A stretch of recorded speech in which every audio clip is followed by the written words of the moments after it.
The moment Dad slides the glossy envelope across our dining room table toward Lila instead of me, I know my life is about to shatter. His words cut through the smell of roasted chicken and Mom's forced cheerfulness. We're giving the money to Lila. She deserves a real celebration for her 21st. Something special. Something memorable. Mom nods enthusiastically, already smiling at my younger sister like she's just been awarded a Nobel Prize. Lila's pastel pink nails tap against the envelope with practiced anticipation. She knew this was coming. I sit frozen, my fork suspended halfway to my mouth. My roommate Elias sits beside me, quiet as always. The $8,000 I've been counting on for 6 months, the money promised for my final semester of engineering school, gone. Lila's triumphant smile tells me everything. This wasn't a sudden decision. This was planned. I don't cry. I don't scream. I just feel 23 years of being the responsible, overlooked, achiever daughter crash down on me like a tidal wave I never saw coming. The silence stretches across the table, thick and suffocating. The same oak surface where I'd stayed up until 2 a.m. studying thermodynamics while Lila got help picking her sorority outfit. Where I'd calculated budgets on scratch paper while she planned spring break trips funded by emergency checks from Dad. Dad clears his throat, settling back in his chair with that expression I know too well. The one that says he's about to deliver a lecture disguised as wisdom. The leather creaks under his weight. Maya, you have to understand our position here, he begins, his voice taking on that condescending tone I've absorbed my entire life like poison. Lila's had an incredibly tough year. She needs this. She deserves to shine a little. Lila straightens in her chair, practically glowing under Dad's praise. She's wearing a cream-colored sweater that probably cost more than my textbooks for the entire semester. Her hair falls in perfect waves, the kind that look effortless but require an hour of styling and professional products I can't afford.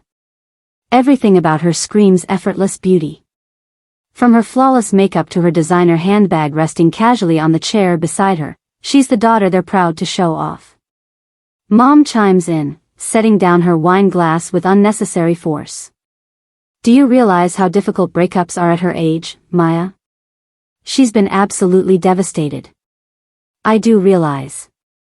I've heard about Lila's 3-month relationship with Chad from the gym approximately 400 times since they broke up 2 weeks ago. Every family text chain became a support group for her emotional trauma. Her missed spa appointment. Her crying sessions that required emergency shopping therapy funded by Mom's credit card. And let's be honest, Dad continues, gesturing toward Lila like she's a prized sculpture, your sister is special. She lights up every room she enters. People are drawn to her.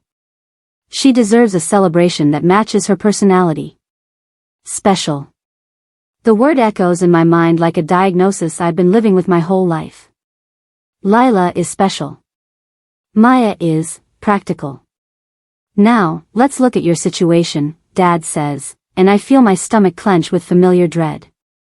Here it comes. The comparison I've heard in 1,000 variations since childhood. You chose Riverside Tech over the State University, he states, as if my decision to attend a more affordable school to minimize debt was a character flaw. Nothing wrong with that, mind you, but you've always been more pragmatic. Less concerned with appearances. Pragmatic. Code for boring. Code for doesn't need the things her beautiful sister deserves. You work 2 part-time jobs, you live in that tiny apartment with Elias, Mom adds, glancing at my roommate with polite but distant acknowledgement. You've built a life that's functional. Serviceable. The words land like punches. Functional. Serviceable. As if my existence is a Toyota Corolla while Lila's is a Mercedes convertible. Elias seems like a nice enough young man, Dad says, looking at my quiet roommate with barely concealed indifference. But we don't really know much about him. You've mentioned he works in software, but it's all rather vague when we ask. I turn to look at Elias, seeing him perhaps as my parents do for the first time. In his faded hoodie and jeans, his dark hair slightly messy, his presence so understated he seems to blend into the furniture. In the year we've been roommates, he's always deflected questions about his work with quiet humor, changing the subject so smoothly I never pressed. I respected his privacy. Now I'm wondering what my family sees: a young man with no apparent ambition, no status symbols, no impressive credentials to validate my choices. The truth is, sweetheart, Dad continues, his voice softening in that way that makes his words cut deeper, you've always been the child who figures things out. You're smart. You're resourceful. You'll find another way to pay for school. But Lila, she needs this support. She needs to feel valued. The phrase hits me like a physical blow. You'll figure it out. As if my education, my dreams, my future is nothing more than a problem I should solve independently while they invest in Lila's Instagram-worthy party. Lila leans forward, her perfectly manicured hand reaching for the envelope. Thank you so much, Daddy, she coos, her voice dripping with the sweetness she reserves for getting what she wants. I've already been looking at venues. The Riviera Club has this incredible rooftop space that would be absolutely perfect. It's exactly the kind of sophisticated celebration I've always dreamed of. The Riviera Club.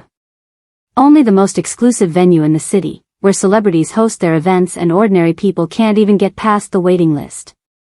A venue that costs more than my entire year's rent.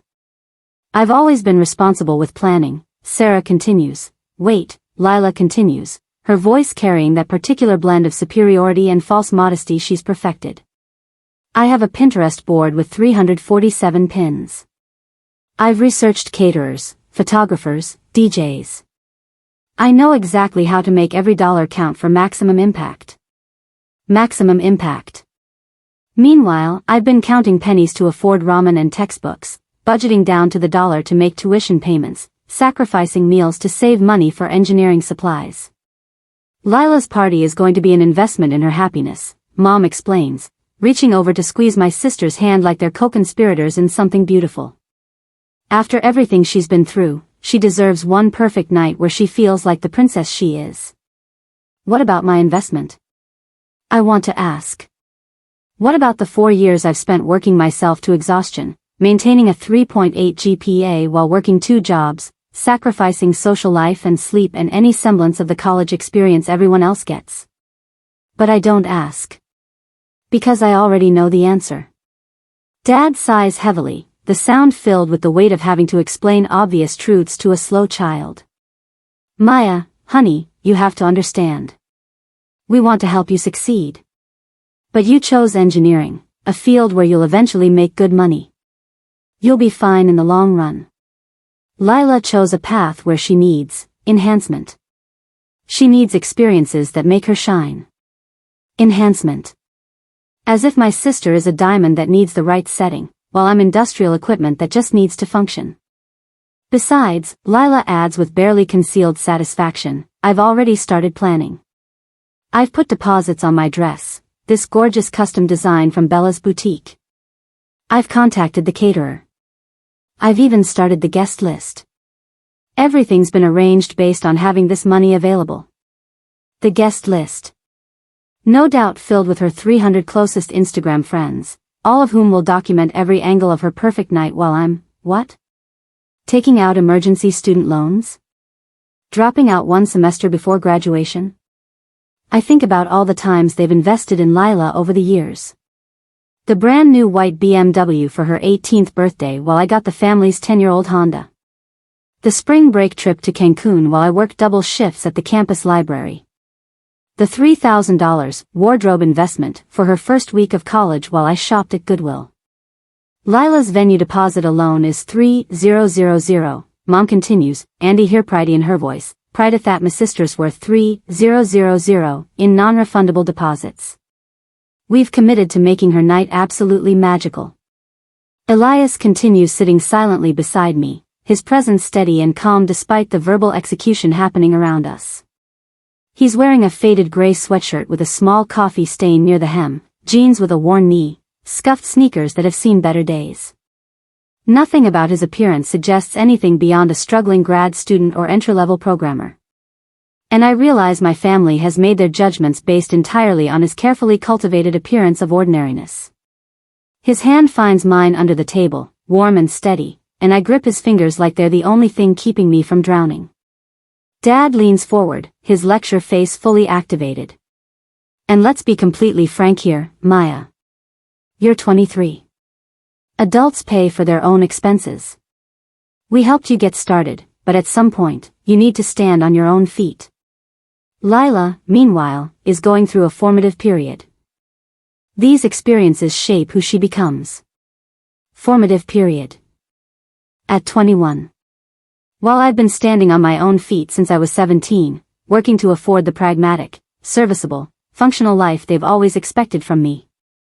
You chose a cheaper school, a practical major, a modest lifestyle, Dad continues, each word another nail in the coffin of my expectations. You don't need luxury. You've never been the type to need sparkle. Lila deserves to shine. The room seems to tilt. The chandelier above the table, the one Mom picked out specifically to impress dinner guests, suddenly feels too bright. The roasted chicken smells nauseating. The wine glasses, the cloth napkins, the fresh flowers in the centerpiece, all the trappings of the comfortable upper-middle-class life my parents built, feel like set pieces in a play where I've always had the wrong role. Elias's grip on my hand tightens, and something in his stillness shifts. I feel him straighten almost imperceptibly in his chair. Mr. Hartman, he says quietly, his voice so calm it cuts through the self-satisfied atmosphere like a knife. Are you saying you're not going to help Maya finish her final semester of engineering school? The question hangs in the air. Dad stiffens, clearly unused to being questioned by someone he considers irrelevant. Her education is her responsibility. She's 23. That's what adulthood means. Besides, we've already committed the funds to Lila's celebration. But you promised, I whisper, my voice cracking despite my best efforts.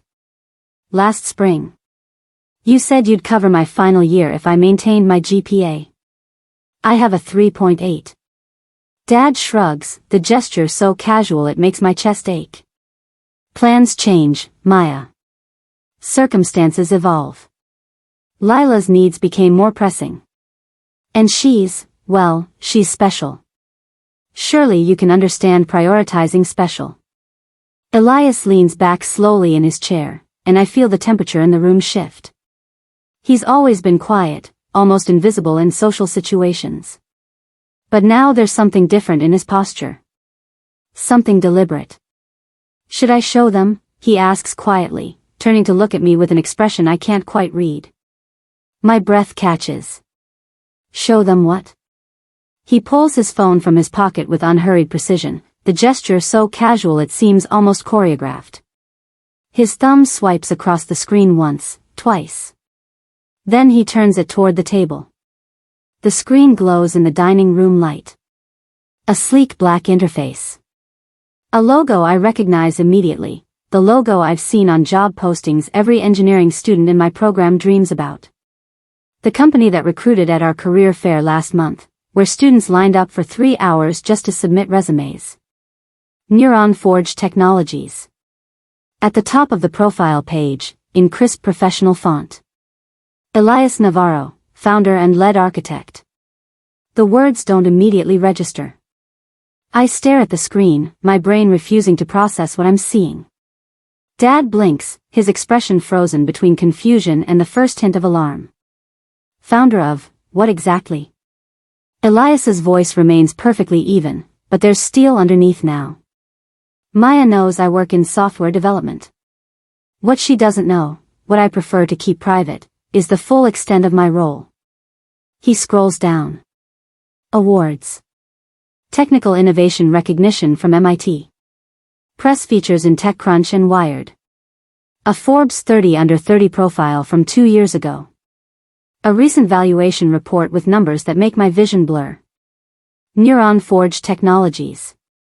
Valuation, $32 million. My roommate. My quiet, hoodie-wearing, instant ramen eating, library studying best friend is a tech CEO worth $32 million. The dining room goes dead silent. Even the grandfather clock in the hallway seems to stop ticking. After the revelation of Elias's identity and the family's shocked reaction, transition with But I'm getting ahead of myself. To understand how I ended up at that dinner table, watching my family's faces drain of color as they realized they'd dismissed a multimillionaire as irrelevant, to understand why Lila got everything while I got lectures about being practical, you need to know how we got here. It started long before that Sunday dinner. It started the day Lila was born and became the sun around which our family orbited, while I became the dependable moon, necessary, useful, but never quite as bright. The morning after the dinner, I woke to 17 text messages. 14 were from Lila, a manic stream of consciousness about champagne fountain rentals, dress fittings, and whether rose gold or blush pink better matched her aesthetic.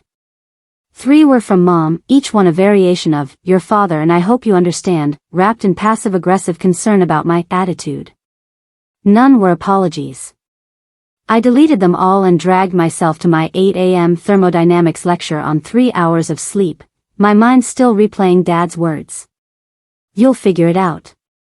Lila is special." The campus coffee shop was packed with the usual Monday morning chaos, engineering students comparing problem sets, business majors practicing elevator pitches, everyone desperately caffeinated and running on fumes.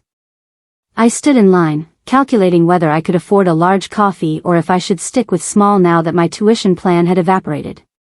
"Medium vanilla latte and whatever she's having," Elias's voice came from behind me, his hand already extending a credit card to the barista before I could protest. I turned to find him in his typical uniform, faded jeans, a gray hoodie with the Neuron Forge logo so small you'd miss it if you weren't looking, that same understated presence that somehow felt different now. Like seeing a familiar painting in a new light and realizing you'd been missing entire layers of meaning. "You don't have to," I started. "I know," he said simply, collecting our drinks and gesturing toward a corner table away from the crowd. "But I want to." We sat, and for a long moment, neither of us spoke. The revelation from last night hung between us like a bridge I wasn't sure how to cross. My roommate, the guy who'd helped me assemble IKEA furniture and split grocery bills down to the penny, was worth $32 million. "Why didn't you tell me?" I asked finally, my hands wrapped around the warm cup. Elias's expression remained calm, but something flickered in his eyes. Understanding, maybe. Or regret. "Because you're the only person in my life who treats me like Elias. Not like a portfolio. Not like a networking opportunity. Just Elias." The simplicity of it hit me harder than any grand explanation could have. "I never wanted to embarrass your family," he continued, his voice quiet beneath the ambient noise of coffee grinders and conversation. "But I won't tolerate watching people disrespect you. Not when I can do something about it." "You already did something," I said, remembering the shock on Dad's face, the way Lila's triumphant smile had frozen mid-gloat. "You showed them." "I showed them what they should have already seen." He leaned forward slightly, his gaze steady and serious. "Maya, you're one of the smartest, hardest working people I know. The fact that your family can't recognize that says everything about them and nothing about you." I felt tears threatening and blinked them back, refusing to cry in the campus coffee shop on a Monday morning. "They gave away my tuition for a party." "I know." His jaw tightened almost imperceptibly. "And that's not something I'm going to let stand." By Tuesday afternoon, the rumors had started. I first heard them in the engineering lab, where 2 sophomores were whispering near the 3D printers about some family drama at the Hartmans, and "Did you hear about the tuition thing?" I kept my head down, focused on my CAD design, and pretended not to notice. By Wednesday, it had spread to Mom's book club. She called me during my shift at the library, her voice tight with forced casualness. "Maya, honey, some of the ladies have been asking questions. Apparently there's some gossip going around about our family dinner Sunday night." I shelved another book, the phone pressed between my ear and shoulder. "Is there?" "People are saying." She paused, and I could hear her struggling with how to phrase it. "They're saying we gave your college money to Lila for her birthday party. That we chose her celebration over your education." "That's exactly what happened," I said flatly. "Well, yes, but the way people are talking about it makes it sound bad." I pulled another book from my cart, Pride and Prejudice, ironically. How should it sound, Mom? Silence. Then, quieter, we just think it might be better if this stayed private. Family business. It was private until it wasn't, I said, thinking of Elias's phone screen, his calm revelation, the way information spreads through networks, both social and digital. I'm not telling anyone anything. But I'm also not lying to cover for you. She hung up shortly after, citing a hair appointment.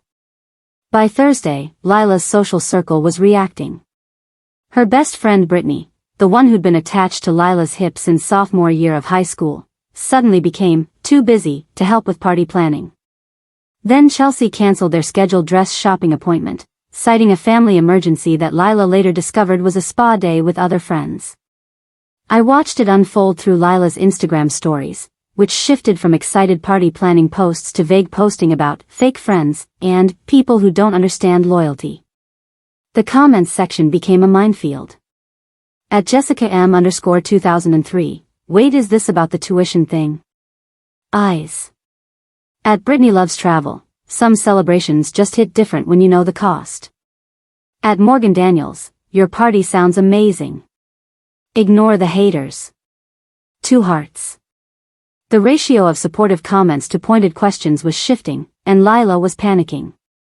Friday brought the first major complication. I was in advanced materials science when my phone buzzed with a text from Lila, the first direct communication since her 14-message spree Monday morning. The Riviera raised their rates. They're saying facility upgrades. This is bullshit. I stared at the message, then at the professor's derivation of stress-strain relationships on the whiteboard, then back at my phone. How much? I typed back. $4,000 more. 4,000. For the same package I already booked. They're saying the increase is across all new bookings, but they're applying it to mine because my deposit was preliminary. I did the math. Her original venue package was 8,000. The additional 8,000. The additional 8,000. The additional 4,000 would put her at 12,000, 12,000, 12,000, 4,000 more than the total fund Dad had given her. Can you get a refund on the deposit? I asked. They're saying it's non-refundable. I'm trapped, Maya. This is so unfair. I didn't respond. Partly because class was still in session, partly because I genuinely didn't know what to say. The Riviera Club was known for exclusivity, not flexibility. And something about the timing felt too precise to be coincidental. That evening, Elias knocked on my bedroom door with takeout Thai food and an expression that told me he had news. Sit, he said, setting containers on my desk and clearing space among my textbooks and scattered notes. We need to talk. I sat, accepting the pad Thai he handed me. About? Your tuition. He pulled up his laptop, typed briefly, then turned the screen toward me. Neuron Forge has an educational sponsorship program. We fund students in STEM fields who show exceptional promise and dedication. The page displayed a clean, professional layout, scholarship criteria, application process, success stories from previous recipients. Elias, I can't.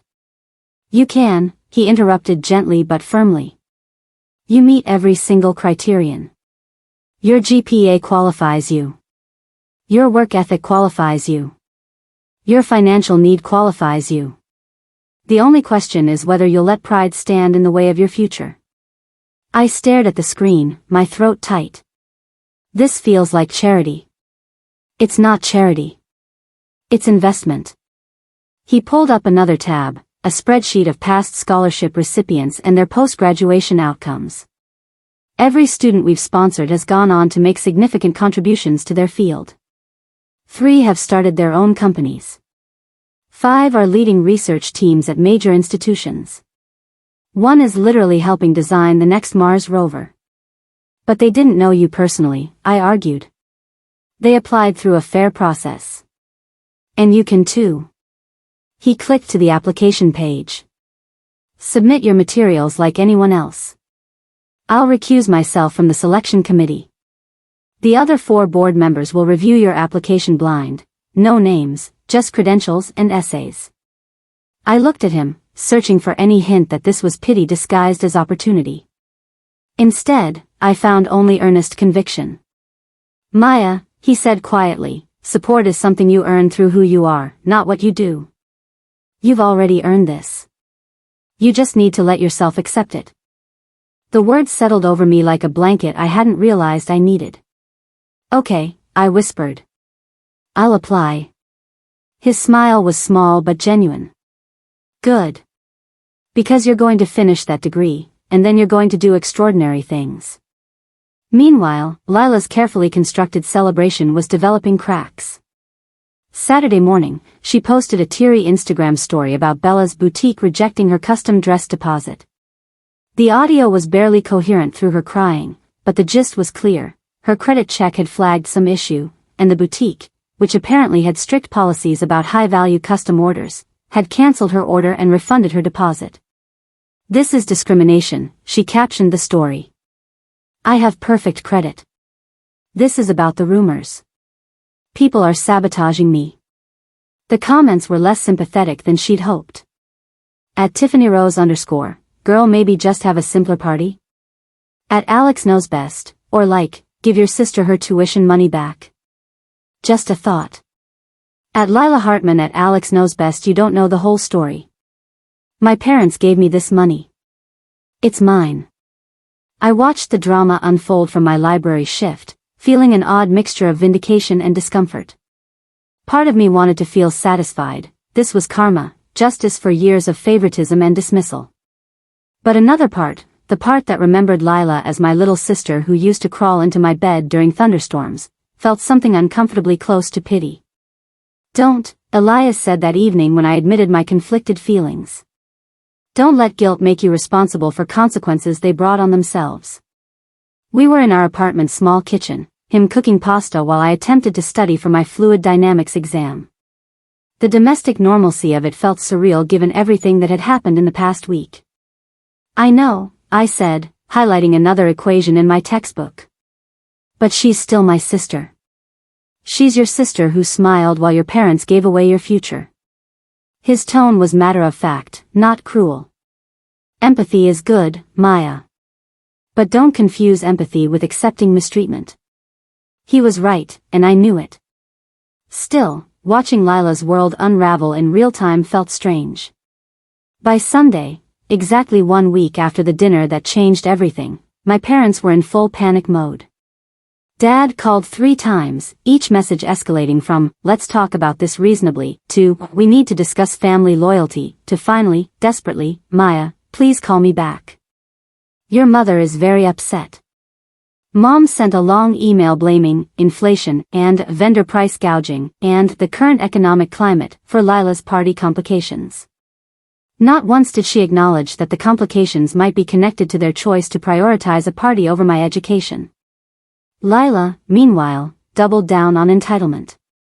Her latest Instagram post was a long caption about jealous people who can't stand to see others happy, and family supporting family even when society tries to tear you down.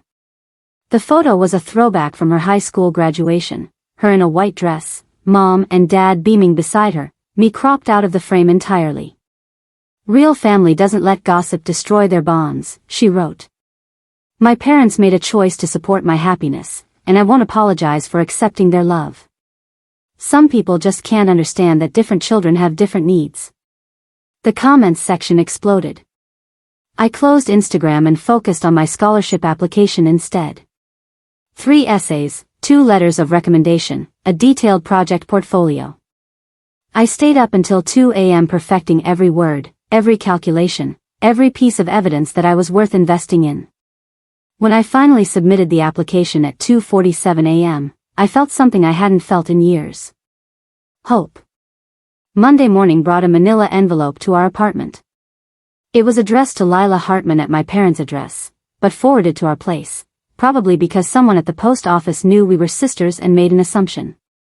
The return address, the Riviera Club. I left it on the kitchen counter, unopened, and went to class.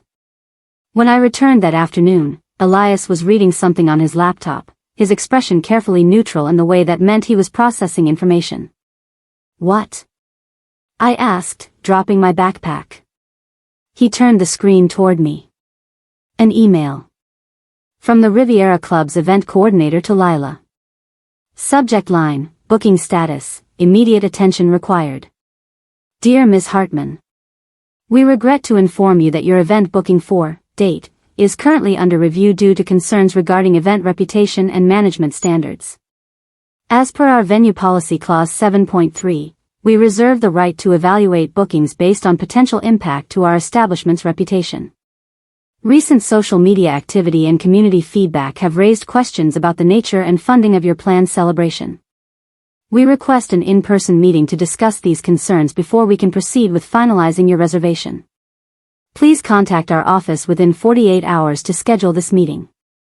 Failure to respond will result in automatic cancellation of your booking with forfeiture of all deposits. Sincerely. The Riviera Club Event Management. I read it twice, my heart pounding. How did you get this? I asked. It was forwarded to our address, Elias said carefully. I didn't open it. But it was also sent to Lila's email, which she apparently posted in a now-deleted Instagram story asking for legal advice. I sat down slowly, processing the implications. Lila's dream venue, the centerpiece of her entire celebration, was threatening to cancel. Not because of anything Elias had done, but because reputation matters to exclusive establishments, and Lila's reputation was crumbling under the weight of her own entitled social media presence. My phone buzzed. A text from Mom. Maya, please. We need your help. The Riviera is threatening to cancel Lila's party. Can Elias do something? We made a mistake. We know that now. Please. I stared at the message for a long moment. Then I set my phone down, turned to Elias, and said the words I should have said years ago. No. He raised an eyebrow. No. No, I repeated, feeling strength build in my chest with each word. I'm not fixing this. I'm not mediating. I'm not making excuses or smoothing things over or calling in favors from you to save her party. Elias's expression softened into something like pride. Good. They made their choice, I continued, my voice steady despite the years of conditioning screaming at me to be the peacemaker, the helper, the overlooked daughter who solved everyone else's problems. They chose Lila's party over my education. Now they can live with the consequences. My phone buzzed again. Another text from Mom. Then one from Dad. Then 3 in rapid succession from Lila, each more desperate than the last. I turned my phone face down on the table and looked at Elias. Let's order pizza, I said. And then I need to study for my fluid dynamics exam. He smiled, not a triumphant smile, but a warm one. Understanding and supportive and proud. Pepperoni or supreme, he asked. Supreme, I said. I deserve it. And for the first time in my life, I truly believed that I did. The official cancellation email from the Riviera Club arrived on Tuesday morning at 9:47 a.m. I know because Lila's scream was so loud it traveled through my phone from 15 miles away, through Mom's panicked call, directly into my ear while I was sitting in my computational methods lecture. Maya, you need to come home, Mom said, her voice trembling. Right now. Lila needs us. The Riviera, they've canceled everything. The whole party. They're keeping the deposits. All of it. I stepped into the hallway, lowering my voice. Mom, I have class until 3, then a lab. Your sister is in crisis. Mom's composure cracked completely. She's hysterical, Maya. Actually hysterical. Your father is trying to call other venues but nobody's answering, and Lila won't stop crying, and we need you to help fix this. The old Maya, the peacemaker, the problem solver, the daughter who smoothed over every family conflict, would have left immediately. Would have apologized to the professor, abandoned the lecture, raced home to manage everyone's emotions while they ignored mine. The new Maya, the one who'd spent a week watching consequences unfold like dominoes, stayed exactly where she was. I'm sorry Lila is upset, I said carefully. But I can't fix this for her. Can't or won't? Mom's voice turned sharp, accusatory. Both, I said. I have an exam Thursday. I'm not coming home. I hung up before she could respond, silenced my phone, and returned to class. My hands were shaking, but I felt something unexpected blooming in my chest. Relief. By Wednesday afternoon, Lila's dream celebration had progressed from damaged to demolished. The details came through a series of increasingly frantic family group texts that I read during study breaks but didn't respond to. Dad had called 17 venues across the city. 12 were fully booked for Lila's date. 3 quoted prices so astronomical he couldn't hide his shock even in text form. 2 simply said no after asking if this was the Hartman party we've been hearing about. The DJ, some semi-famous local guy Lila had been bragging about for weeks, sent a terse email stating he'd accepted another booking for the same night. Due to scheduling conflicts and professional considerations, he wrote, which everyone understood meant he'd chosen a client whose reputation wasn't currently circulating through social media as a cautionary tale about entitled birthday girls. The caterer Lila had chosen, a trendy farm-to-table company featured in every local lifestyle magazine, demanded full payment up front. Not the standard 50% deposit, but 100%, paid immediately, in certified funds. Due to recent concerns about financial instability and event volatility, their email explained with professional coldness, "We require full advance payment to proceed with your order." Lila posted a 19-part Instagram story rant about discrimination and small businesses forgetting who made them popular and cancel culture destroying innocent people's happiness. By the 8th slide, she was openly crying. By the 15th, she was accusing unnamed enemies of sabotage and orchestrating a conspiracy. The 19th and final slide was just her face, mascara streaked and red, with text overlay, "Some people can't stand to see me happy. You know who you are." The post stayed up for 47 minutes before she deleted it. But screenshots lived forever, and I saw them circulating through group chats, Reddit threads, and a particularly brutal Twitter account that documented influencer meltdowns. That evening, she called me directly. I was at the library, surrounded by fluid dynamics equations, when my phone lit up with her name. I let it ring through to voicemail. Then she called again. And again. On the 4th attempt, I answered. "What, Lila? You did this." Her voice was hoarse from crying but venomous with accusation. "You and your rich boyfriend. You sabotaged my party because you're jealous." I highlighted another equation, my voice flat. "I didn't do anything." Bullshit. Everything was fine until that dinner. Until Elias showed up and embarrassed Mom and Dad and made everyone think. Made everyone think what? I interrupted, feeling anger rise despite my determination to stay detached. Made everyone think that maybe giving away your sister's tuition for a birthday party was wrong? "It wasn't your money," she screamed. "Dad said I could have it. He gave it to me. And the Riviera took it away," I said calmly. "Along with your deposit. That's not sabotage, Lila. That's consequences." She made a sound between a sob and a snarl. "You're such a bitch.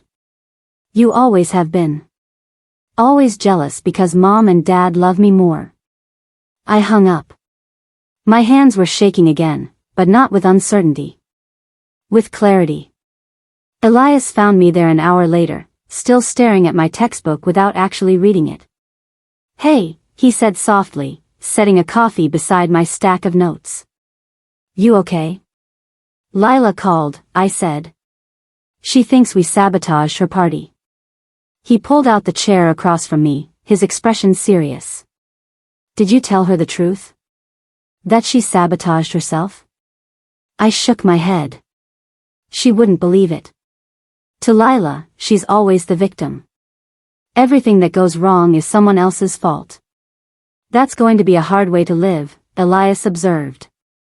I thought about that, about Lila's current reality spiraling further into chaos, about the party she'd built her entire identity around crumbling while she blamed everyone except herself. "Yeah," I agreed quietly. "It is. Elias reached across the table, his hand covering mine briefly. Maya, you can't fix this for her. You know that, right? Even if you wanted to, and you shouldn't want to, there's nothing you can do. She made choices. She's experiencing the natural outcomes of those choices. I know. I did know. But knowing didn't make it simple. Part of me still feels bad for her. That's because you're empathetic, he said. But empathy doesn't require you to set yourself on fire to keep her warm. Focus on your studies. Focus on your future. Let her manage her own consequences. He was right. I knew he was right.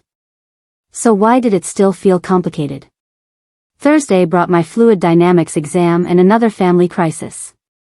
I was 3 equations into a problem about laminar flow when my phone, which I'd forgotten to silence, buzzed with an emergency alert. Family group chat. Dad's message, all caps. Family meeting tonight. 7 p.m., everyone must attend. No excuses. I finished my exam, checked my work twice, and submitted it with confidence. Then I checked my phone again. 17 new messages in the family chat. Mom catastrophizing about Lila's mental health. Dad sharing a spreadsheet, actual spreadsheet, of remaining venue options and their costs. Lila sending crying face emojis and messages about how nobody understands what I'm going through. I typed one message, I have lab until 9. Can't make 7. Dad's response was immediate, this is more important than lab. I didn't respond. I went to lab. I completed my experiments with meticulous attention to detail, logged my results, cleaned my station, and walked home through the autumn evening feeling something I hadn't felt in years. Peace. When I got home at 9:47 p.m., Elias was cooking stir-fry and my phone had 31 missed calls. Let me guess, he said, not looking up from the vegetables he was chopping. Family emergency? Always is with them. I dropped my bag and collapsed onto the couch. I missed the mandatory family meeting. And the world kept turning, he observed, bringing me a plate of food. Funny how that works. I ate while scrolling through the messages I'd missed. The meeting, apparently, had been Dad revealing something he'd been hiding for months. They were struggling financially. Not catastrophically, but significantly. Dad's business had lost 2 major clients last quarter. Mom's boutique consulting work had dried up. They'd been using savings to maintain their lifestyle, the house, the cars, the country club membership, and those savings were running thin. The $8,000 they'd given Lila hadn't come from some abundant overflow. It had come from money they genuinely needed. And now it was gone, forfeited to the Riviera Club's cancellation policy, with nothing to show for it except a daughter spiraling into social isolation and a reputation in tatters. We need to discuss realistic options for Lila's celebration, Dad had written in the meeting notes. Something modest. Backyard party perhaps. Need to preserve remaining funds for mortgage and essential expenses. I read it twice, processing the implications. They'd sacrificed my tuition, money that would have secured my future, for a party they couldn't actually afford. And now they had neither the party nor the money, just consequences and regret. They're broke, I told Elias, showing him the messages. He read them carefully, then looked at me with something like vindication in his eyes. And they chose to give Lila $8,000 they didn't have instead of protecting your education. Yeah. I set my phone down, feeling that complicated mix of vindication and pity intensify. They really did. Friday, Lila's boyfriend broke up with her. I learned about it through Instagram, naturally. Lila posted a black screen with white text, when you need people most, you find out who they really are. Thanks for nothing, Tyler. The comments section filled with confused questions and thinly veiled schadenfreude. Someone had apparently screenshot Tyler's Reddit post, made from a throwaway account but obviously about Lila, explaining why he'd ended things. My girlfriend has become completely unhinged, the post read. She's blaming everyone for her party falling apart, her sister, her sister's roommate, the venues, the vendors, Me for not being supportive enough. She screamed at a restaurant hostess yesterday because they couldn't seat us immediately. She posted a 15-minute crying video blaming society for her problems. I can't do this anymore. The drama is constant and she refuses to see that maybe, just maybe, she's part of the problem. The post had 3,847 upvotes and hundreds of comments ranging from supportive to brutal. I closed Reddit and opened my textbook instead. That evening, Lila's two remaining friends, the ones who'd stuck by her through the initial drama, quietly unfollowed her on social media. Not a public announcement, just a silent withdrawal. But Lila noticed. She always noticed these things. Her Instagram story that night was a quote graphic, "Loneliness is the price you pay for being real in a fake world." The irony was apparently lost on her. By Saturday, she was completely isolated. Her social media had gone quiet, no posts, no stories, just eerie silence from someone who usually documented every latte and outfit choice. Mom texted that Lila wouldn't leave her room, wouldn't eat, wouldn't talk to anyone. She just cries, Mom wrote. I don't know what to do. I read the message during my shift at the library, surrounded by students studying for midterms, and felt that complicated emotion again. Part of me, the sister part, the part that remembered braiding her hair when she was little, wanted to help. Wanted to fix this. But the other part, the part that had spent years being overlooked and dismissed, knew that helping her now would only enable more of the same behavior. She needs to sit with this, I told Elias that evening. She needs to feel the consequences. Agreed, he said. But that doesn't mean it's easy to watch. It wasn't easy. It was genuinely painful, watching my little sister's life implode in real time. But it was also necessary. Because nothing else had ever gotten through to her. Sunday was quiet. Too quiet. No frantic calls. No desperate texts. No emergency family meetings. I studied for my materials science exam, worked on my scholarship essays, helped Elias beta test a new feature for Neuron Forge. Normal life, steady and calm. The silence from my family felt ominous. At 10:47 p.m., I was getting ready for bed when my phone rang. Lila. I stared at her name on the screen, debating. Every instinct I'd developed over the past week said not to answer. But something else, maybe curiosity, maybe that stubborn thread of hope that she might actually have learned something, made me swipe to accept. Maya? Her voice was small, broken in a way I'd never heard before. Not performative crying for sympathy broken, but genuinely shattered. Yeah. Silence.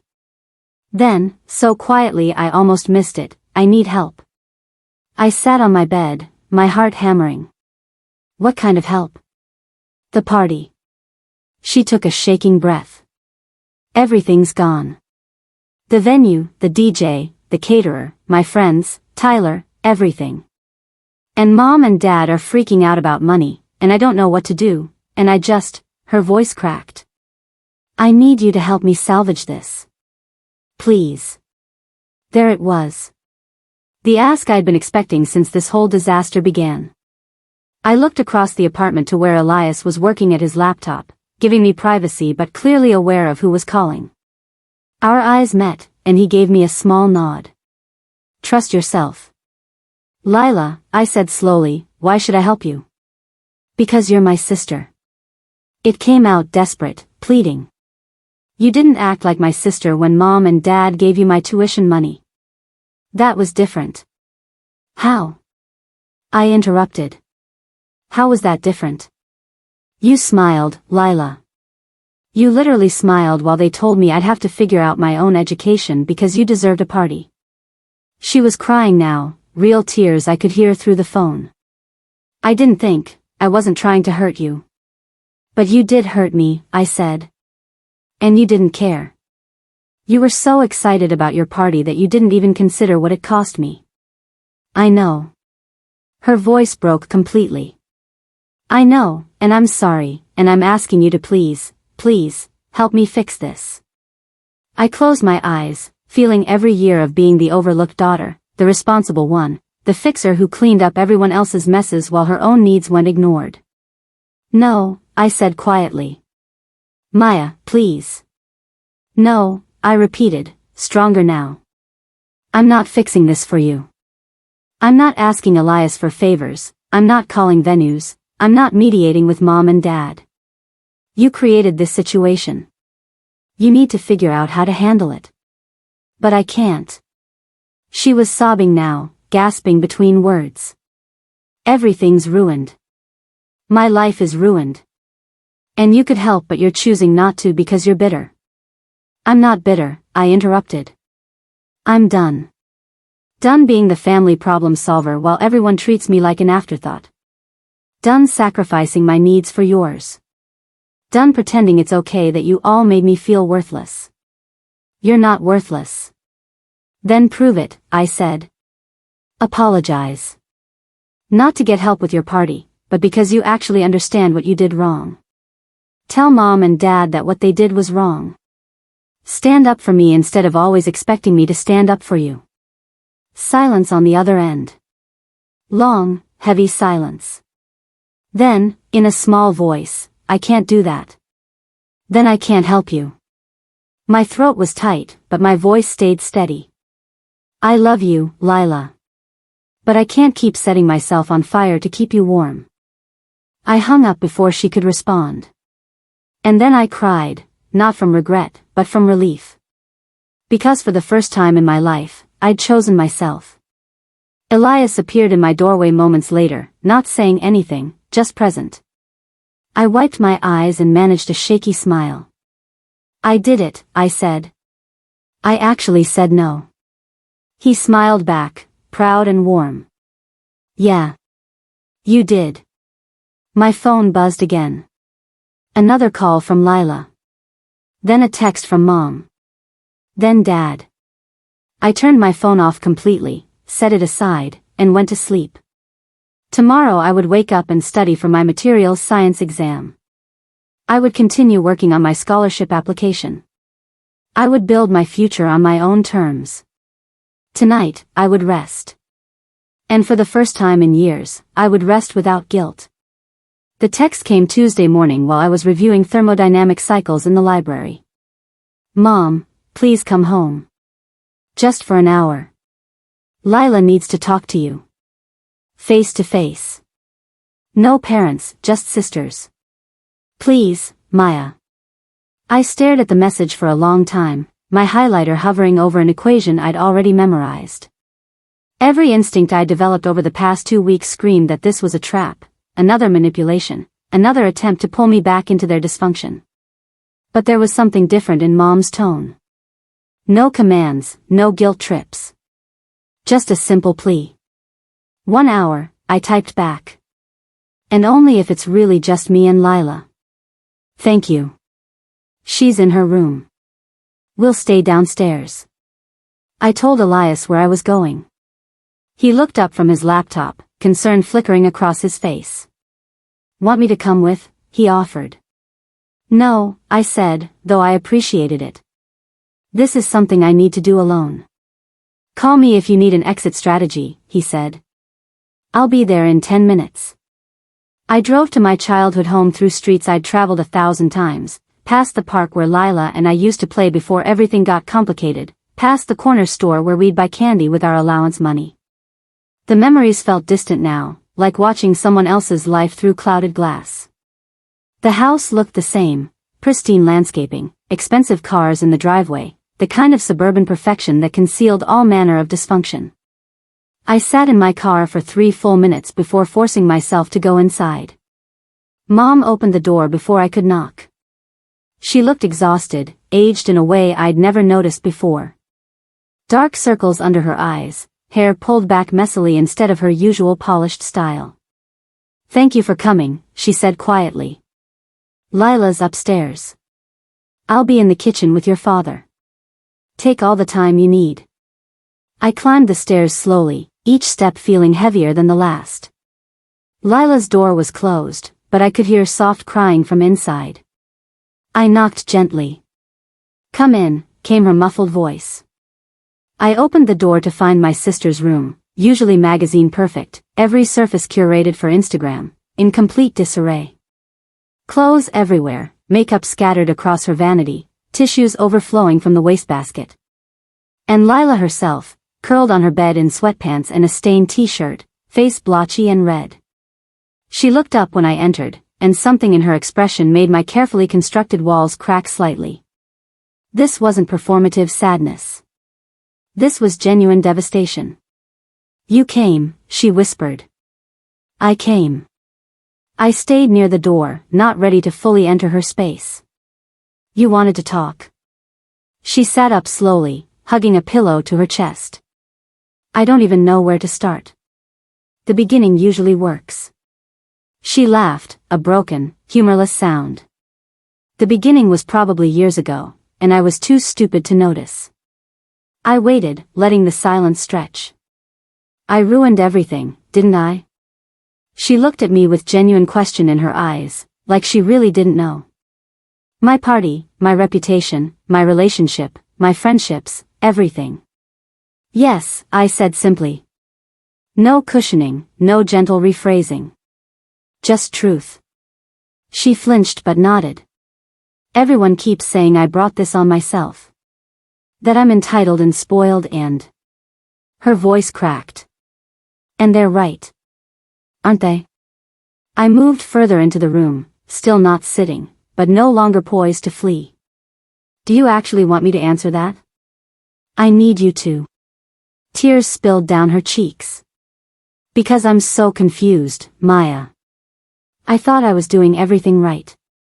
I thought," she stopped, struggling with words. "I thought if I was perfect enough, pretty enough, successful enough, everything would work out. That's what it's always been about.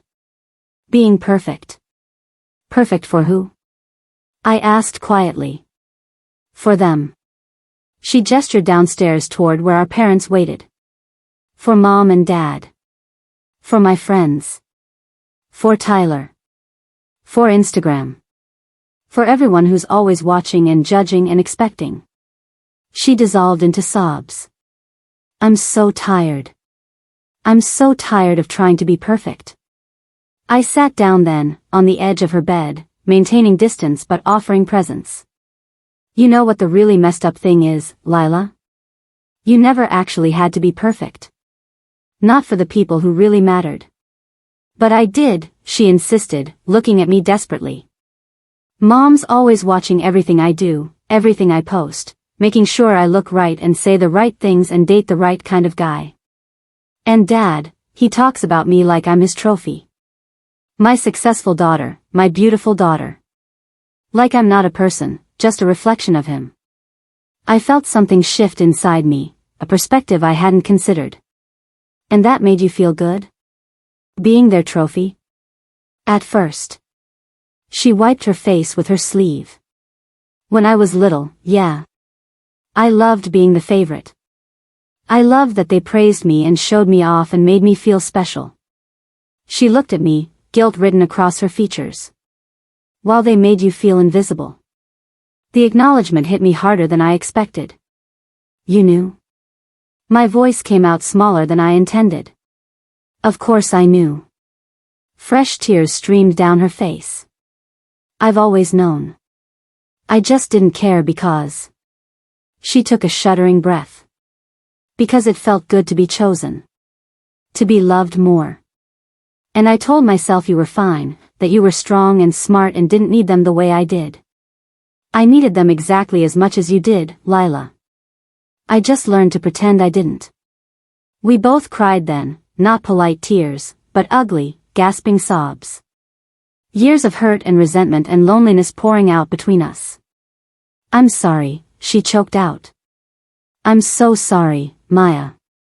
For everything. For smiling when they gave me your tuition. For not standing up for you. For being so focused on my stupid party that I didn't even think about what it cost you. I wanted to accept immediately, to smooth this over the way I always had. But I forced myself to sit with the pain instead of rushing past it. Why didn't you think about it?" I asked. "Why didn't you even question whether it was okay to take money that was meant for my education? She was quiet for a long moment, really considering the question. Because I've spent my whole life being told that my happiness matters most. That I deserve special treatment. That I'm... She laughed bitterly. That I'm special. And I believed it so completely that I never stopped to think about what it meant for you. It meant I've spent years feeling worthless, I said, my voice breaking. Watching you get everything, attention, praise, money, support, while I got leftovers and lectures about being responsible and self-sufficient. Do you know what it's like to watch your parents love your sister more than they love you? No, she whispered. But I know what it's like to be loved for the wrong reasons. To feel like if I'm not perfect, if I'm not exactly who they want me to be, the love will disappear. We sat there in her destroyed room, both of us crying for different kinds of pain that somehow stemmed from the same source. A soft knock on the door interrupted us. Dad's voice, tentative and uncertain, "Girls? Can I come in?" Lila and I looked at each other. Some silent understanding passed between us, and we both nodded. Dad entered slowly, and I was shocked by how diminished he looked. The confident businessman, always in control, suddenly seemed small and uncertain. "I heard," he said quietly, closing the door behind him. "Most of it. I didn't mean to eavesdrop, but I heard." "Good," I said, surprising myself with the firmness in my voice. "You should hear it." He sat in Lila's desk chair, looking older than I'd ever seen him. "Maya, he stopped, started again. "I've made terrible mistakes as a father." "Yeah," I agreed. "You have." He flinched but nodded. "I know this sounds like an excuse, and maybe it is, but I need you both to understand something." He looked at Lila with an expression I couldn't quite read. "Lila, you remind me so much of who I wanted to be. Confident, popular, successful without trying. Everything came so easily to me when I was young, and then life got hard and I had to work for things, and I think I lived vicariously through you." Lila stared at him, processing. "You became my second chance," he continued. "My proof that I could still produce excellence, even if I wasn't excellent anymore myself. And that's not fair. That's not what a parent should do." "No," Lila said softly. "It's not." Dad turned to me, and I saw genuine pain in his eyes. "And Maya, you remind me of my father. Practical, intelligent, self-sufficient to a fault. He never needed anyone, and I resented him for it. I think I resented you for those same qualities. And I'm sorry. I'm so incredibly sorry." "You resented me for being independent?" I asked, disbelief coloring my voice. "So you just stopped trying? Stop supporting me?" "I told myself you didn't need it," he said. "I convinced myself that because you were strong and capable, you'd be fine without my help. But the truth is, I was intimidated by you. By how smart you are, how driven. You never needed me to succeed, and that made me feel unnecessary. I needed you to be my father." The words exploded out of me. "I didn't need you to make me successful, I needed you to love me. To show up to my science fairs and ask about my projects and care about my dreams." "I know." His voice cracked. "I know that now." The bedroom door opened again, and Mom appeared, her face pale. "I couldn't stay downstairs," she admitted. "Not when I'm just as guilty." She sat on the floor, leaning against Lila's dresser, and looked at both of us. "I encouraged the favoritism," she said. "I pushed your father to invest more in Lila because when Lila succeeds, people think I'm a good mother. When she looks perfect and acts perfect and has the perfect life, it reflects on me. It makes me feel like I did something right." "What about when I succeed?" I asked. "Doesn't that reflect on you too?" Mom's expression crumpled. "You succeed in spite of us, not because of us. Everyone knows that. And that makes me feel like a failure as a parent. So instead of trying harder with you, I just doubled down on Lila. Where I could still pretend I mattered. The honesty was brutal and raw and long overdue. We sat there, the four of us, in the wreckage of years of dysfunction. No one spoke for several minutes. Finally, Lila broke the silence. The party's in 3 weeks. I don't have a venue, a DJ, a caterer, or any friends to invite. She looked at me. Maya, I know I have no right to ask, but, could Elias help? Could he maybe talk to the Riviera or? No, I said firmly. Her face fell. Please. No, I repeated. Lila, this isn't Elias's problem to solve. This is ours. Yours, mine, Mom's, Dad's. We created this mess by being dysfunctional and hurtful and self-absorbed. We don't get to pull in someone else to fix it. But everything's ruined, she whispered. Then let it be ruined, I said. Or find a different way forward. But the solution isn't calling in favors from my roommate because you're desperate. Dad looked like he wanted to argue but seemed to think better of it. Mom stared at her hands. Lila just nodded slowly. You're right. I know you're right. My phone buzzed. A text from Elias, you okay? Been an hour and a half. Need extraction? I looked at my family, broken, exposed, finally confronting truths they'd spent years avoiding. I need to go, I said, standing up. I have studying to do, and I've said what I needed to say. Will you come back? Mom asked, her voice small and uncertain. To talk more? Maybe, I said honestly. But not to fix things for you. If you want a relationship with me going forward, you need to actually want me, not a problem solver, not a responsible backup daughter, not a comparison point for Lila. Me. I do want you, Mom said, tears streaming down her face. I do. I don't know how to show it. Then learn, I said simply. You learned how to show Lila. Learn how to show me. I walked toward the door, then paused and turned back to Lila. For what it's worth, I said quietly, I don't want you to be miserable. I want you to be happy. But real happiness, not performance happiness. Not Instagram happiness or people-pleasing happiness. Actually happy. She smiled through her tears. I don't even know what that looks like anymore. Neither do I admitted. But maybe we can both figure it out. I left them there, Mom crying quietly, Dad staring at the floor, Lila holding her pillow, and walked out into the autumn afternoon. Elias was waiting in his car at the end of the driveway, exactly as he'd promised. I climbed into the passenger seat, and he looked at me with concern. How bad? He asked. Bad, I said. But maybe necessary bad? Like lancing a wound that's been infected for years. He reached over and squeezed my hand. Proud of you. For what? For showing up. For being honest. For not fixing their problems for them. He started the car. That takes courage. As we drove away, I looked back at the house one last time. Through the window, I could see movement in Lila's room, my family, still talking, still processing, still sitting with the hard truths they'd finally spoken aloud. I didn't know if things would actually change. People didn't transform overnight just because they'd had one honest conversation. But it was a start. And maybe, after years of silence and resentment and unspoken hurt, that's all any of us could ask for. A start. 6 months later.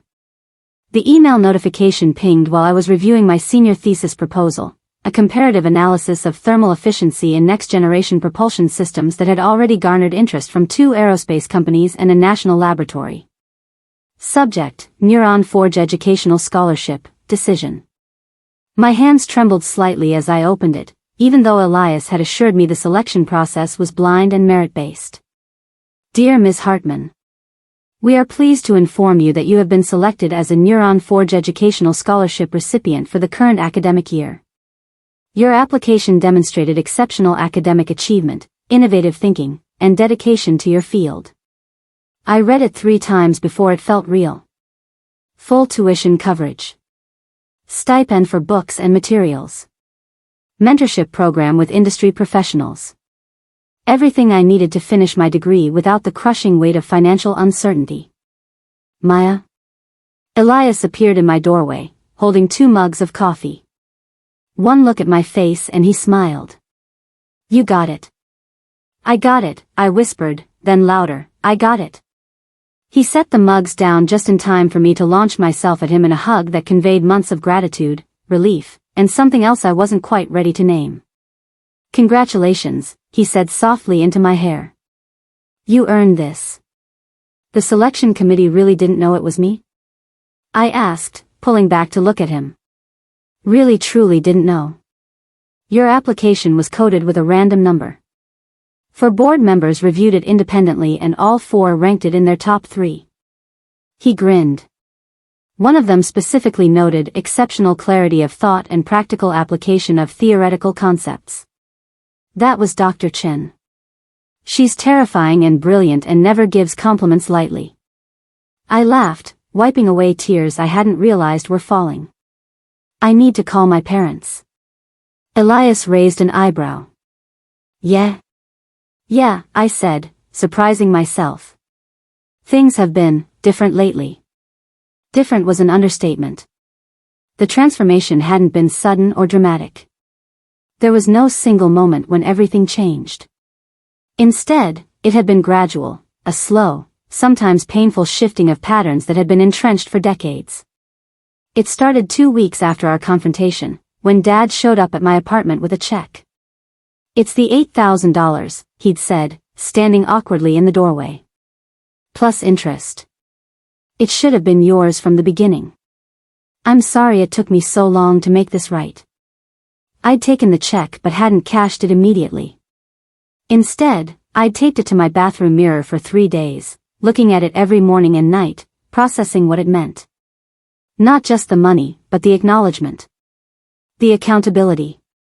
When I finally deposited it, I used half to pay down my credit card and put the other half in savings. Security, not spending. A foundation, not a splurge. Mom had sent an email a week later, not the usual surface-level check-ins, but a real letter. Pages of it. Detailing specific moments when she'd failed me, naming them individually, not hiding behind vague generalizations. The time she'd missed my science fair because Lila had a beauty pageant. The birthday when she'd spent $300 on Lila Sparty but given $50 and a card.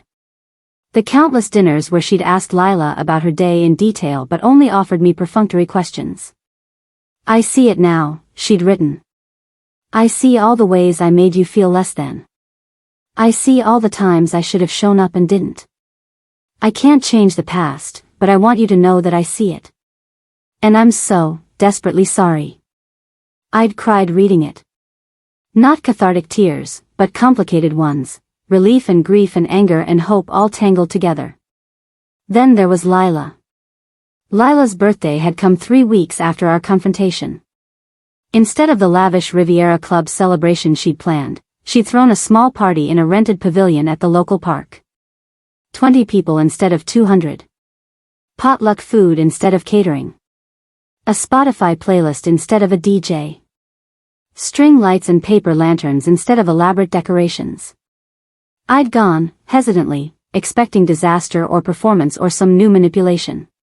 Instead, I'd found my sister, genuinely my sister, greeting people with real warmth instead of performative enthusiasm. She wore a simple dress from Target, not a designer boutique. She laughed at herself when the cake almost slid off the table. She thanked everyone who came with sincere gratitude, not entitled expectation. This is actually really nice, I'd admitted to her as we stood together watching the sunset paint the sky in shades of amber and rose. It is, she'd agreed, sounding surprised. It's weird how much less stressful it is when you're not trying to impress everyone. Character development, I'd teased gently. She'd laughed, a real laugh, not the practiced tinkle she used for social media. Turns out therapy is helpful. Who knew? She'd started seeing Dr. Patricia Morrison twice a week, a therapist who specialized in identity issues and family dynamics. The work was hard, Lila admitted. confronting all the ways she'd built her self-worth on external validation, performance, and her role as the favorite daughter. Dr. Morrison asked me who I am when nobody's watching, Lila told me during one of our new weekly coffee dates, a ritual we'd established hesitantly at first, but that had become something I genuinely looked forward to. And I didn't have an answer. I've spent so long being who everyone else wanted me to be that I have no idea who I actually am. So who are you discovering? I'd asked.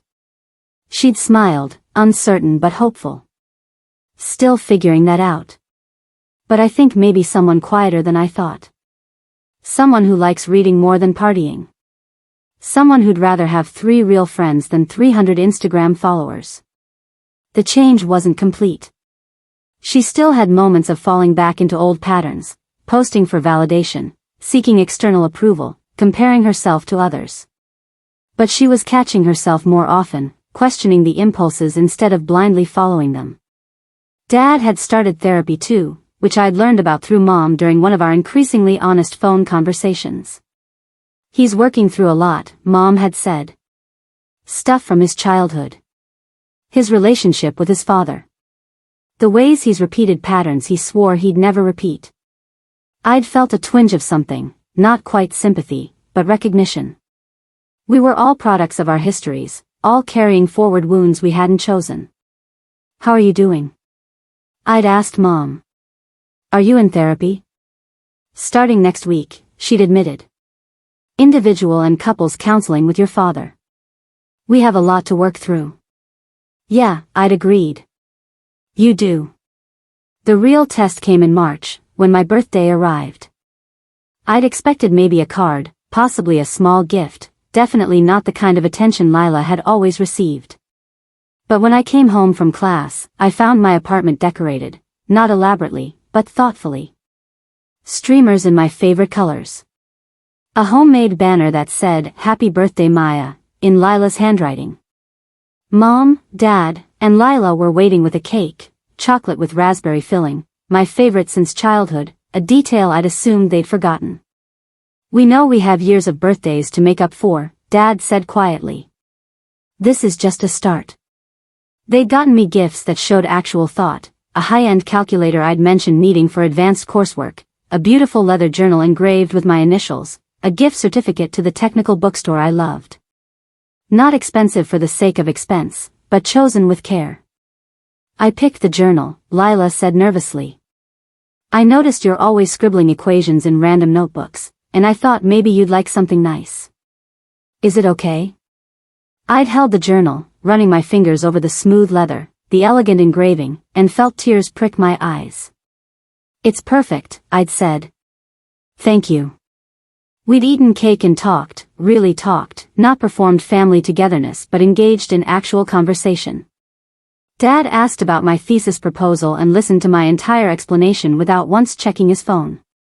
Mom wanted to know about my classes, my friends, my life. Lila showed me a sketch she'd made in one of her new art classes. She was exploring creative hobbies, trying to find joy in creation rather than consumption. I'm proud of you, Maya, Dad said as they were leaving. I should have said that years ago. I should have said it constantly. But I'm saying it now. I'm proud of who you are and who you're becoming. I'd hugged him, awkwardly at first, then tighter, and felt something in my chest that had been clenched for years finally begin to relax. Elias had watched these transformations unfold with quiet support, never inserting himself but always present when I needed to process. Our relationship had evolved too, in ways neither of us seemed ready to name directly. We still split rent and groceries. We still studied together and debated optimal algorithms. But there were new elements now, his hand brushing mine when passing coffee mugs, lingering eye contact that meant more than words, the way he smiled when I walked into a room. You know, he said one evening while we were cooking dinner together, I started the scholarship program 3 years ago. Yeah. I chopped vegetables, enjoying the domestic rhythm we'd fallen into. Yeah. And I've always believed in its mission, supporting talented students who need opportunities. But watching you thrive despite everything your family put you through. He paused, finding words. It reminded me why it matters. Why education and opportunity and seeing people's potential matters. I set down my knife and turned to face him. Elias. I'm not saying I created the scholarship for you, he interrupted gently. It existed before I knew your story. But you made me understand it differently. Made me more committed to it.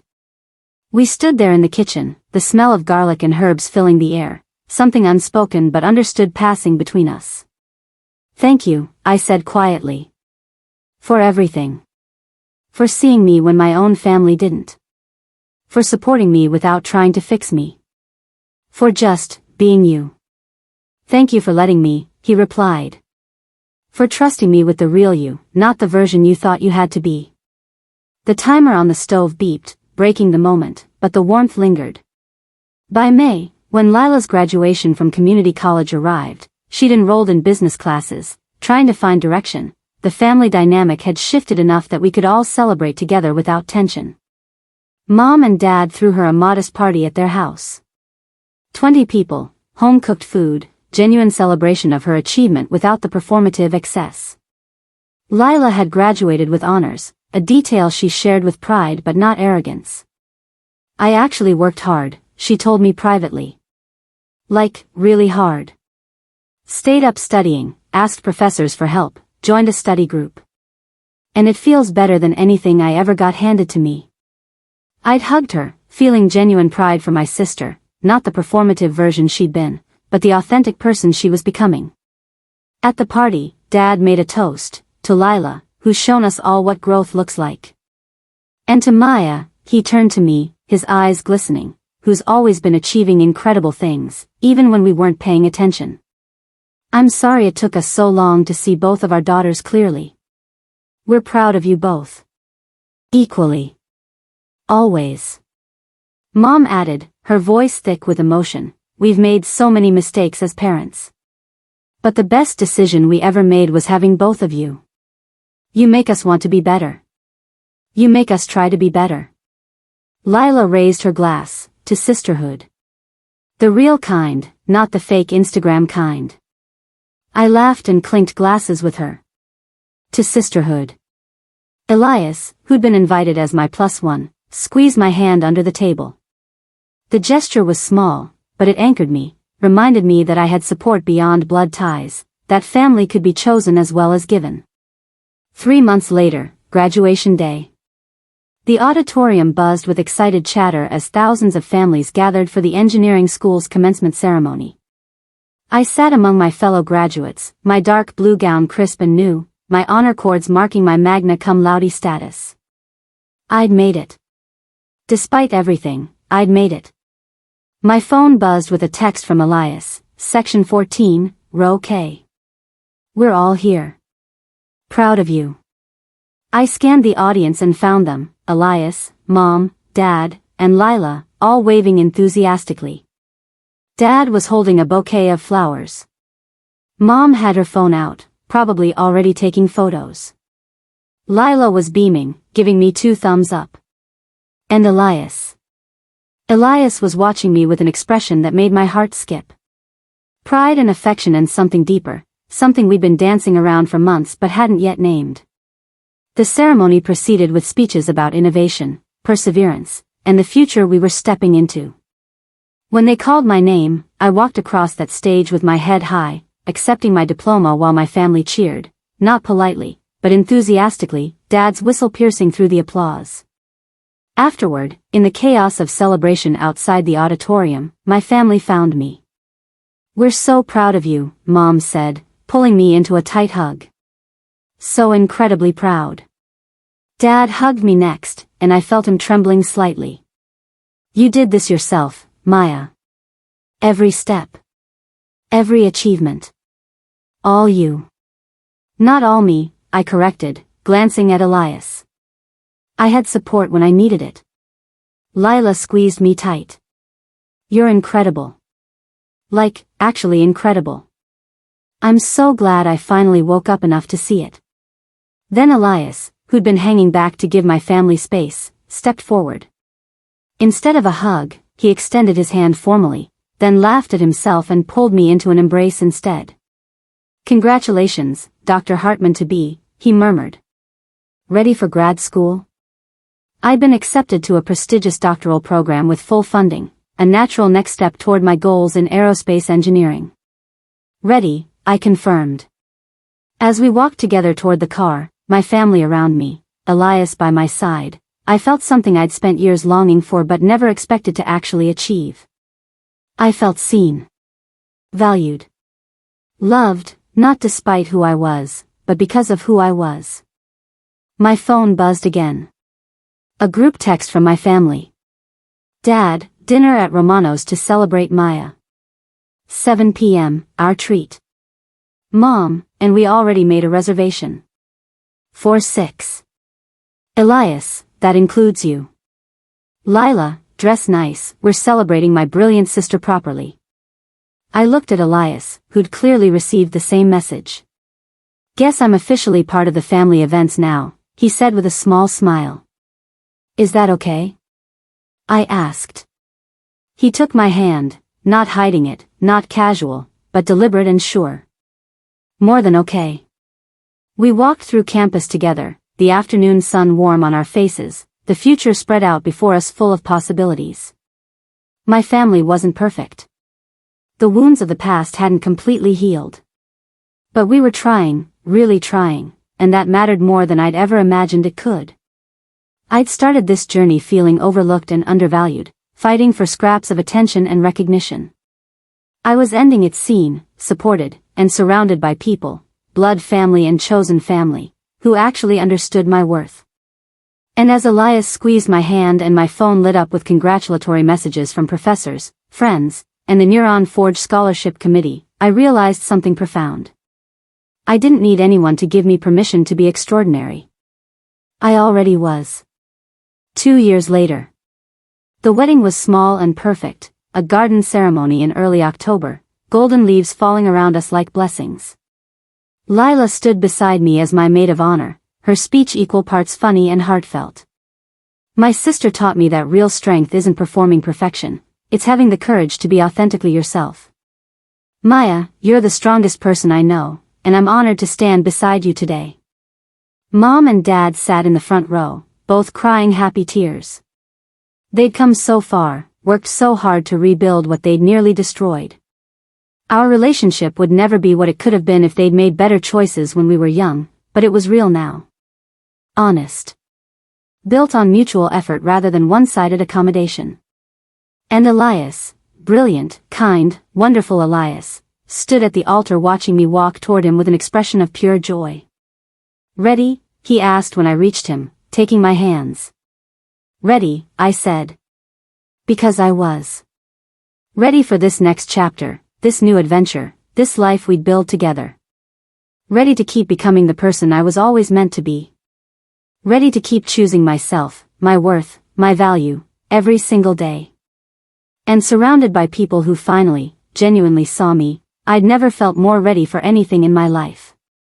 The morning of graduation arrived with golden light streaming through my apartment windows and the smell of fresh coffee brewing in the kitchen. I stood in front of my mirror, adjusting my graduation cap and smoothing the royal blue honor cords draped over my gown. Magna cum laude. Top 5% of my class.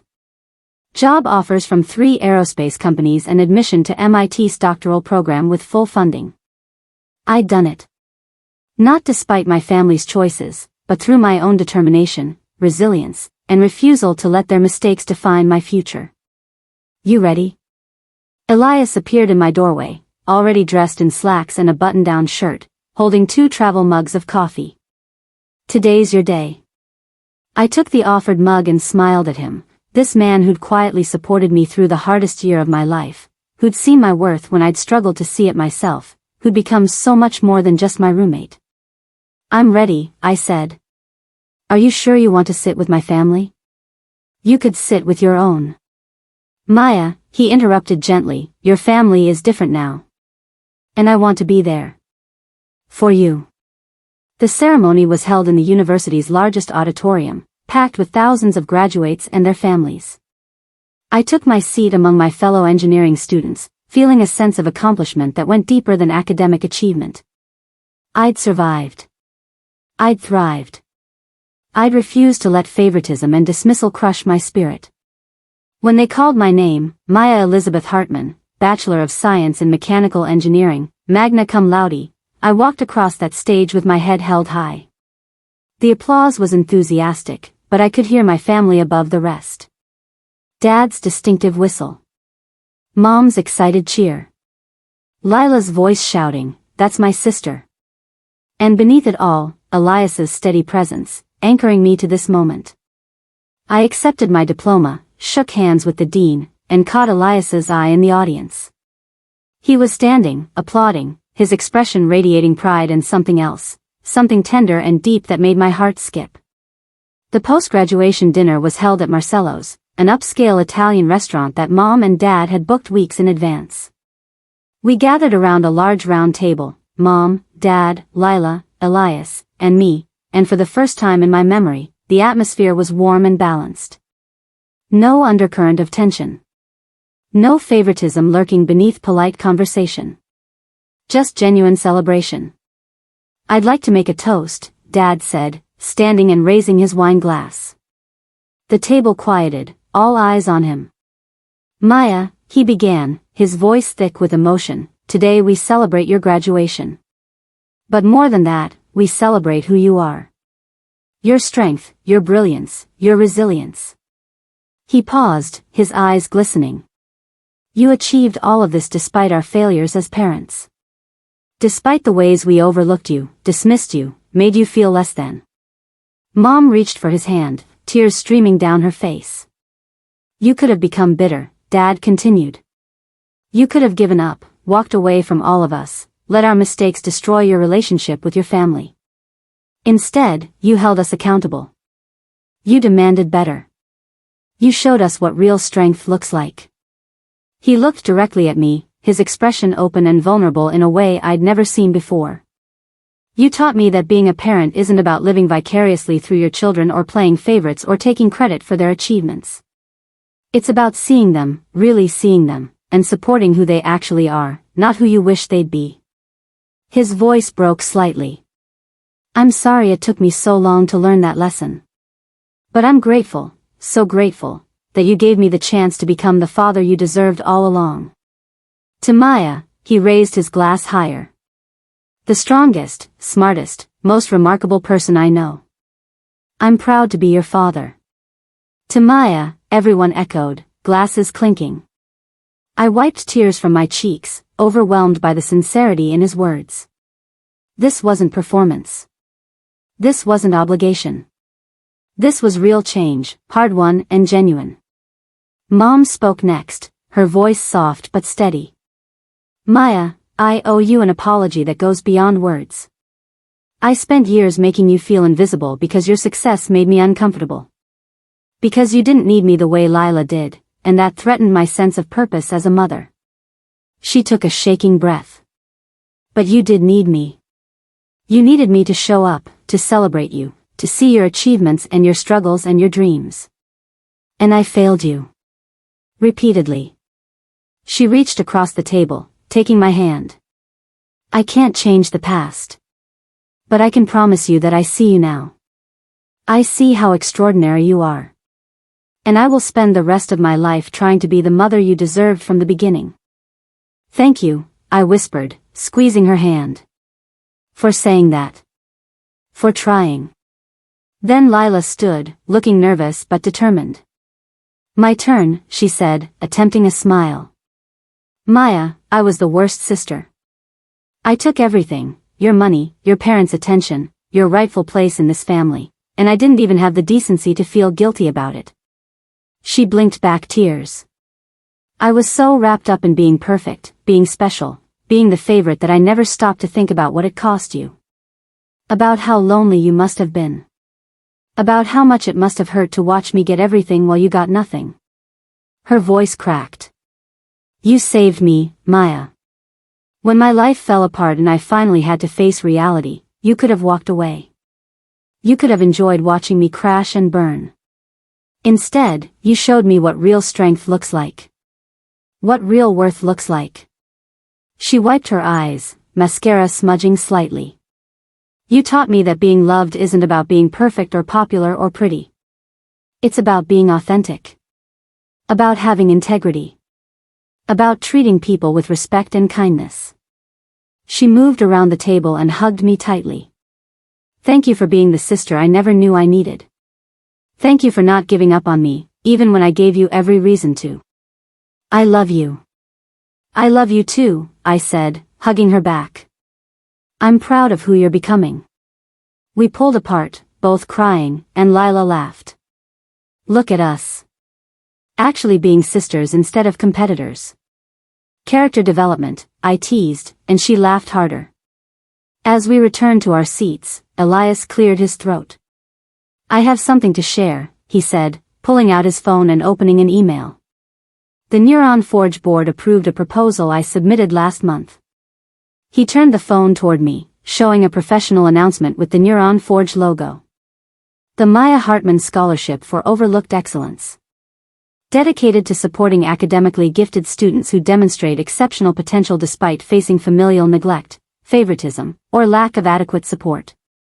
This scholarship specifically seeks to identify and invest in students whose brilliance has been dismissed or undervalued, providing them with the resources and recognition they deserve.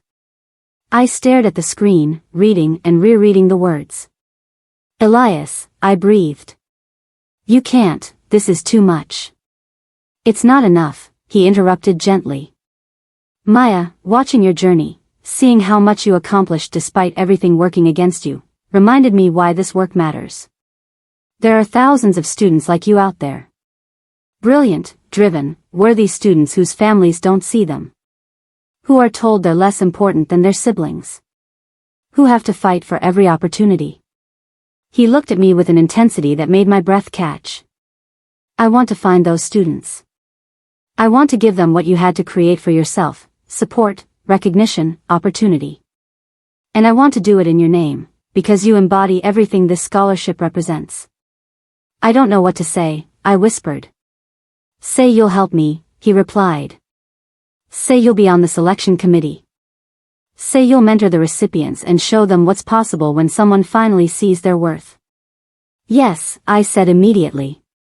Of course yes. He smiled, that warm, genuine smile that had become my favorite sight in the world. Dad raised his glass again. To Elias, for seeing our daughter's value when we were too blind to see it ourselves. Thank you for being the kind of man who champions others instead of diminishing them. To Elias, we echoed. The dinner continued with easy conversation and genuine laughter. We shared stories, made plans for future gatherings, and celebrated not just my graduation but the new family dynamic we'd worked so hard to build. As dessert arrived, tiramisu for everyone, because Lila had remembered it was my favorite, I looked around the table and felt something I'd spent years longing for. Belonging. Real belonging, not conditional acceptance. Later that evening, after my family had left and Elias and I returned to our apartment, I found him on the balcony watching the city lights. Hey, I said softly, joining him. Today was perfect. Thank you.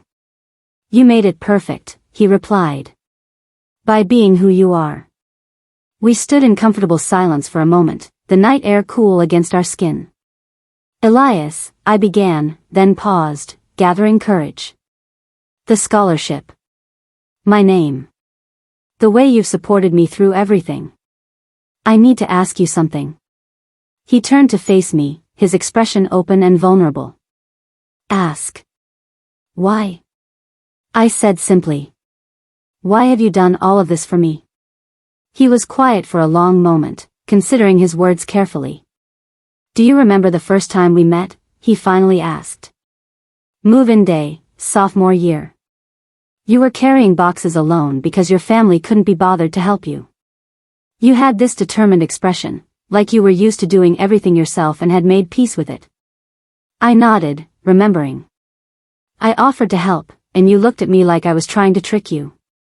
Like kindness was suspicious. He smiled sadly. And over the next few weeks, I watched you work harder than anyone I'd ever met. Studying until 2 a.m., working 2 part-time jobs, managing everything alone. And you never complained. Never asked for help. Never expected anything from anyone. He reached for my hand, his touch gentle and warm. You fascinated me, he continued. Not because of what you did, but because of who you were. Smart, resilient, kind despite having every reason not to be. You treated me like a person, not a portfolio or a networking opportunity. You saw me, really saw me, the way nobody else did. My heart was pounding now, understanding dawning. I fell in love with you, he said quietly. Slowly, gradually, over hundreds of shared meals and study sessions and conversations. But I didn't say anything because you were dealing with so much. Your family, your finances, your future. I didn't want to complicate your life or make you feel obligated because of the power imbalance between us. Power imbalance? I echoed. You needed housing, needed support. I had resources. I didn't want you to ever feel like you had to reciprocate my feelings because you depended on me. He squeezed my hand. So I waited. I supported you.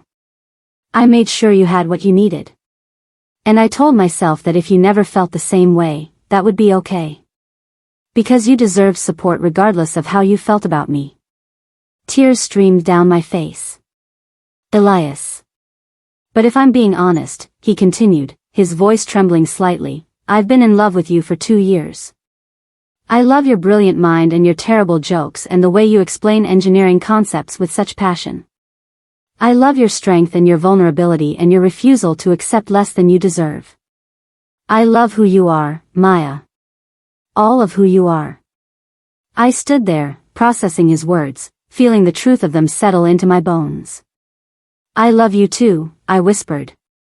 I think I have for a while. But I was afraid it was gratitude, or dependence, or some twisted power dynamic.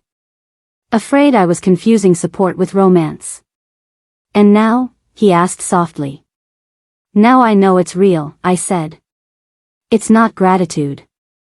It's not dependence. It's love. Real, honest, complicated, wonderful love. He cupped my face in his hands, his thumbs wiping away my tears. So what do we do about it? I smiled through my tears. We stop pretending we're just roommates. We stop dancing around what we both feel. We choose us, deliberately and honestly. I choose us, he said. I choose us too. He kissed me then, gentle and reverent and full of 2 years of unspoken affection. I kissed him back, feeling something fundamental shift into place. This wasn't a fairy tale rescue. This was 2 people who'd supported each other, seen each other, chosen each other. When we pulled apart, both breathless, he rested his forehead against mine.